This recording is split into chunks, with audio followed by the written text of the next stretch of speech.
Congressman Tony Gonzales should probably spend a little less time trying to make his opponents look like, Nazis, and a little more time not being, a complete and total piece of filth.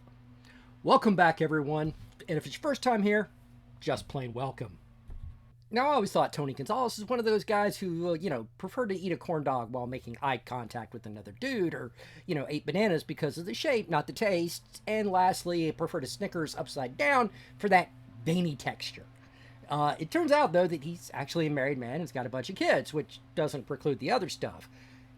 But he's kind of in a little hot water now because of what happened with one of his staff members. So recently, a woman named Regina Santos-Aviles, and I hope I'm pronouncing that right, ended her own life. And she worked for Tony Gonzales. She apparently was senior staffer involved with his Uvalde office. Keep in mind Uvalde for a moment. I know you know the name. We'll get back to that in a little bit. Anyways, she ended her life. And she didn't do it in just a simple manner. This wasn't, took some prescription painkillers, took her own life with a firearm. No, she self-deleted in probably the most gruesome fashion I've ever heard of. She set herself on fire, allegedly.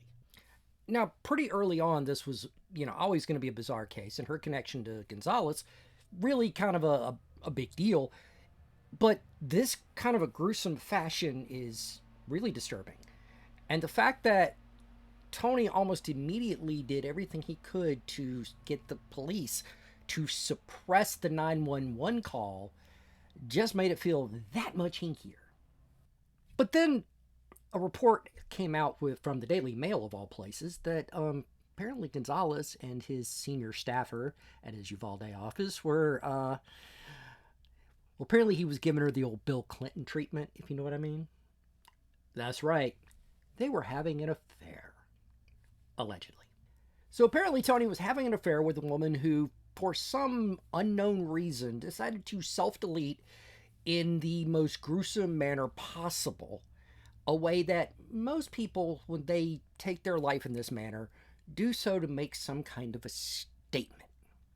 Now, that fine bastion of quality policing known as the Uvalde Police Department, the same one that stood outside while a bunch of kids were being gunned down in the classroom, they claim that, this was a case of intentional self-deletion, that she was alone in the backyard, and that there's no foul play.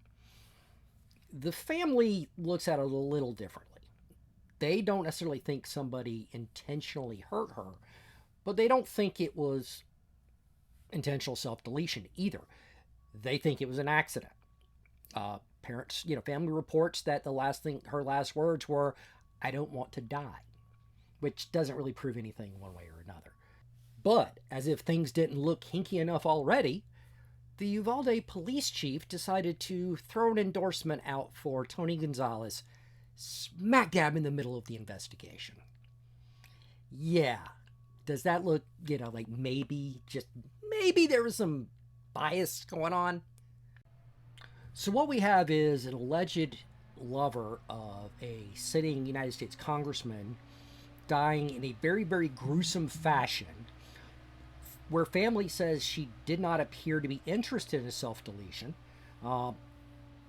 And her boss, the United States congressman, fights to get the 911 call suppressed.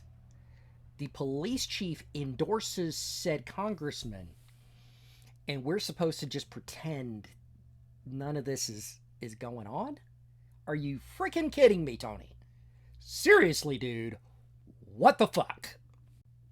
Now, in the interest of fairness, I have to be very, very upfront and say that the Texas Department of Public Safety has also ruled this, as there being no foul play. So it's not just Uvalde saying, no, everything's fine. Nobody did this to her. And I'm not saying Tony did anything to her. Okay, there's just no evidence to support that.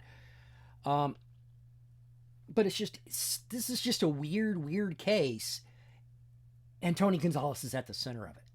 Now let's understand that the idea of an affair that he's trying to cover up, even through the gruesome ending of a human life, either by accident, by her own hands, or whatever, really doesn't make Tony Gonzales look like a decent human being.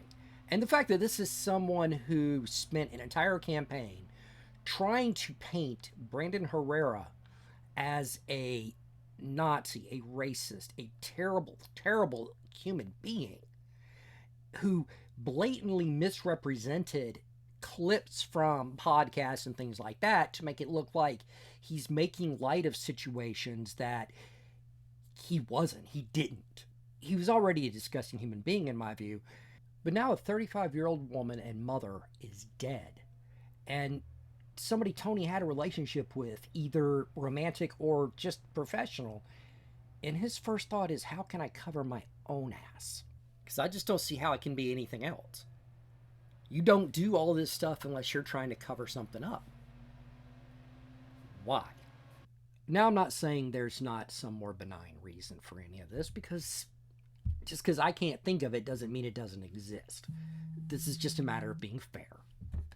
But on the same token, the fact that a United States congressman is working with local police to try to suppress a 911 call that's normally something the public has access to just isn't going to pass the smell test no matter how you cut it.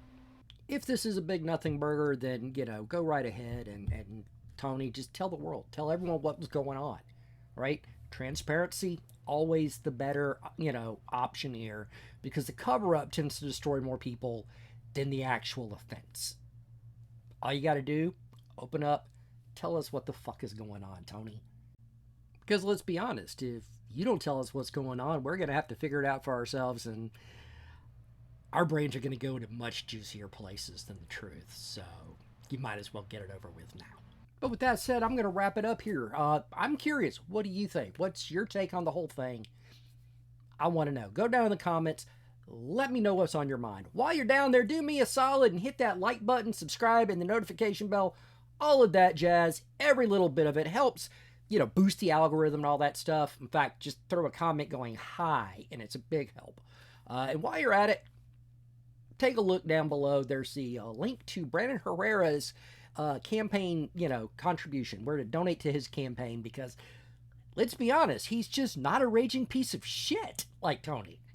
And isn't that what we really need in Congress? The fact that he also happens to be rabidly pro-gun is just a major bonus in my book right now. But on that, I'm going to start wrapping it up. I'm going to catch you all next time.